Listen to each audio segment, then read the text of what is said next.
And we're back.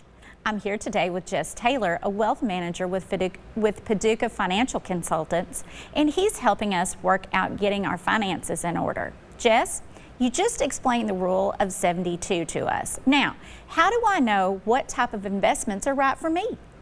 Yeah, that's a great question, Robin. So the rule of 72 we talked about as it relates to, large stock market returns over a period of time. What investments are right for you is a really great question, especially right now because the stock market has been on a tear for about the last 2.5 years.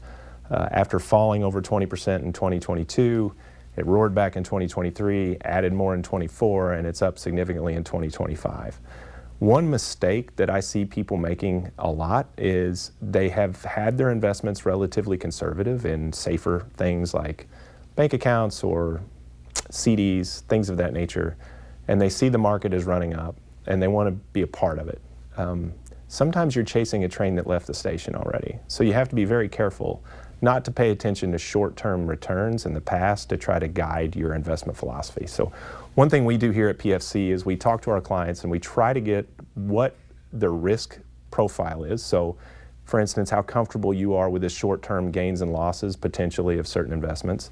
And then we also talk to them about how long they have to invest their money. One thing about the stock market in particular is it goes up and down rather unpredictably in the short term. But historically, over the long period of time, it's made a lot of money.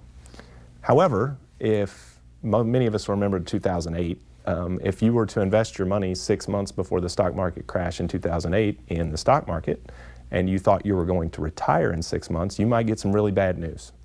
So a person in that position might want to stay relatively conservative with their investments, whereas somebody that's young, a stock market pullback or stock market correction, what we call them in our business, is good news because then they're buying cheap.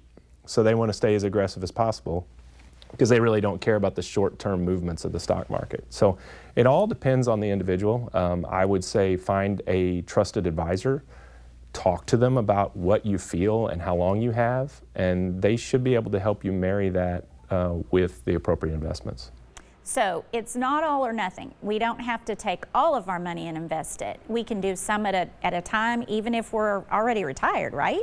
Yeah, so one approach we like to use and I like to use as an advisor is called a barbell approach. So any money that you might be needing or using in the near future, and let's talk about things like house down payments or even if you're already retired, money you're going to be spending in the next few years, we'll keep that pretty conservative.